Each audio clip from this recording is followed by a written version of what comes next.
అసలు ఆయన ఎవరన్నది సగం మంది గుర్తులేదు. మా నిజామాబాద్ వాళ్ళకే గుర్తులేదు ఆయన ఎవరన్నది. ఆయన గురించి నేను మాట్లాడేందుకే. ఆయన ఏం మాట్లాడతాడో ఆయనకే అర్థం కాదు. పొద్దున ఏం మాట్లాడతాడో రాత్రి ఏం మాట్లాడతారో ఒక రోజు ఒక మాట, ఇంకో రోజు ఇంకో మాట. అట్లాంటి వాళ్ళ గురించి మాట్లాడి నేను టైం వేస్ట్ చేయదలుచుకోలేదు. తెలంగాణ ఆడబిడ్డలు స్వయం ప్రతిపత్తి కలిగినటువంటి వాళ్ళు, స్వతంత్రంగా ఆలోచించుకునేటటువంటి శక్తి ఉన్నవాళ్ళు. నేను తెలంగాణ ఉద్యమంలో రాటుదేలి ప్రజల మధ్యలో ఉండి ప్రజల మధ్యలో బతికి ప్రజల కోసం పనిచేయడానికి వస్తున్నటువంటి ఒక ఆడబిడ్డను. నన్ను పట్టుకొని ఎవరో మద్దతు ఇస్తే మీరు బతుకుంటారు, ఎవరో మద్దతు ఇస్తే మీరు ఉంటారంటే కేవలం ఆయన పురుష అహంకారం కనబడుతుంది తప్పితే ఇంకొకటి కాదు.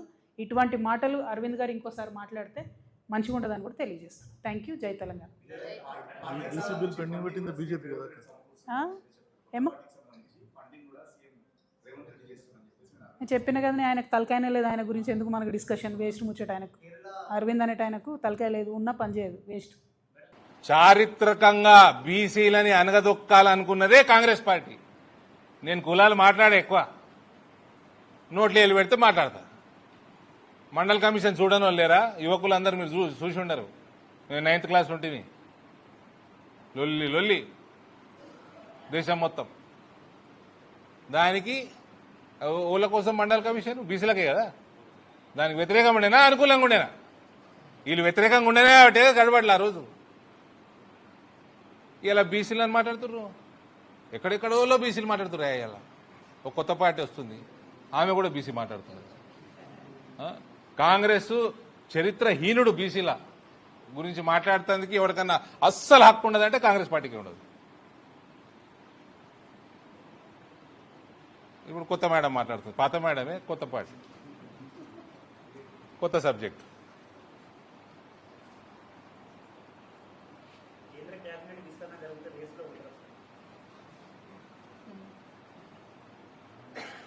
ఎన్నిసార్లు అడుగుతారే?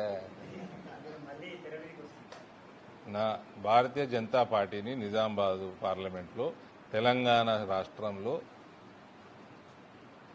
మెజారిటీ సీట్లు గెలిపించడానికి నా వంతు రేసులో నేను తప్పకుండా ఉంటా. ఆ రేసులో ఫస్ట్ రావాలనే నాకు ఉంటుంది. వేరే అన్నీ आते जाते रहते, हम लाइट लेते बचपन से. क्या नहीं देखे हम, क्या नहीं देखे. छोड़ो. ఇగో నేను చూస్తున్నా, ఓకే ఆర్మూరు రాకేష్ దగ్గరకు పోయి, రాకేష్ నా తోబుట్టుతో సమానం. ఆయన ఏజ్లో పెద్దగా ఉన్నా నాకన్నా పాలిటిక్స్లకు తీసుకొచ్చింది నేను. ఎమ్మెల్యే అయిండు. ఎమ్మెల్యే అయినప్పుడు రాకేష్ గారికి ఓపెన్గా నేను సలహా ఇస్తున్నా. నా సోదరుడు ఆయన. ఎమ్మెల్యే కాగానే ఏంది తేనె లెక్క ఈగలు మస్తు ఆలుతాయి. ఈగ దగ్గర రానియకు. నువ్వు లీడర్వి, నీకు బూత్ కార్యకర్తతో పని, ప్రజలతో పని. No coterie, no inner circle. నాకు ఇది కావాలి, నాకు అది కావాలి, నా కోటరీ, ఇది ఎంపీ కోటరీ. ఇది ప్రెషర్ ఉంటేనే ఉంటుంది, అందరికి ఉంటుంది. రాకేషే కాదు, ప్రతి ఒక్కరికి ఉంటుంది. నాకు కోటరీ లేదు, మా సోదరుడు రాకేష్ కూడా అదే చెప్తా, కోటరీ పెట్టుకోవద్దు. అందరు వస్తారు, అందరికి పని చేద్దాం. ఆయన today Rakesh Reddy is an icon in Telangana BJP. There is no doubt. పని చేస్తున్నాడు కాబట్టి, మాట్లాడే సత్తా ఉంది కాబట్టి he's become an icon in Telangana. And I will always be proud about it. Rakesh నేను బీజేపీలోకి తీసుకొచ్చినా అని. పని చేసేటోడు దగ్గర వచ్చి సోది పెడతా ఉంటారు చాలా మంది. ఆ సోది ఇప్పుడు మాకంటే నాకు చరిత్ర డి శ్రీనివాసు కథ కార్ఖానా పార్టీని నడిపించి పార్టీని గెలిపించిన చరిత్ర ఉన్నది మా కుటుంబంలో. మాకు అలవాటు ఉన్నది. ఆయన పాపం పాలిటిక్స్లో కొత్తగా వచ్చిండు. సోది పెట్టేటోళ్ళు చాలా మంది జయమవుతారు ఎమ్మెల్యే కాగానే. ఆరుమూరులో ఫస్ట్ టైం బీజేపీ ఎమ్మెల్యే. మళ్ళా 2 చెవులు ఇచ్చిండ్రు, ఒక చెవులు వినాలి, ఒక చెవులు వదలాలి. అది రాకేష్ చాలా smart fellow, very smart guy.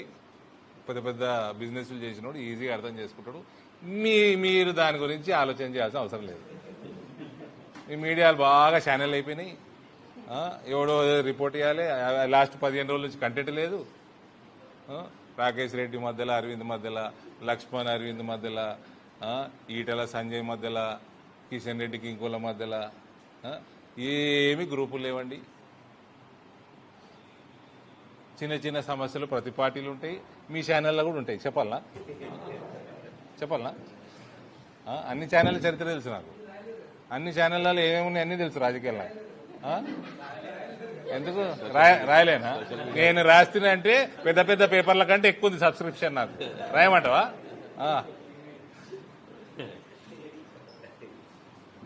Rakesh Reddy is emerging as a very strong and bright leader in Telangana.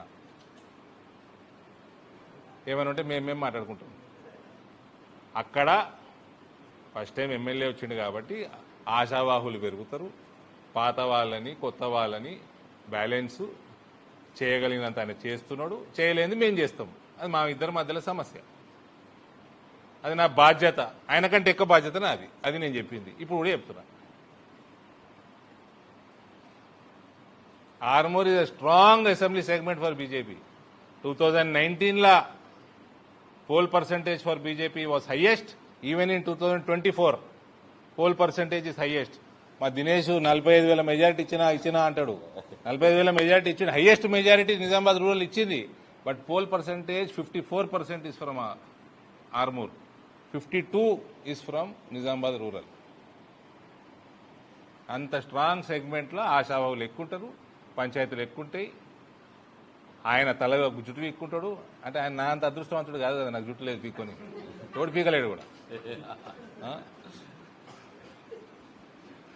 So అదేదో వస్తుంది, బ్యాలెన్స్ చేయాల్సిన బాధ్యత మాది, చేసుకుంటాం.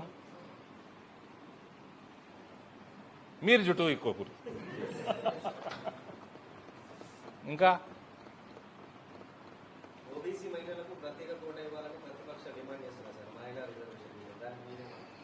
కాంగ్రెస్ వాళ్ళు ఎంత నోరు మూసుకొని ఉంటే వాళ్ళకే అంత మంచిది.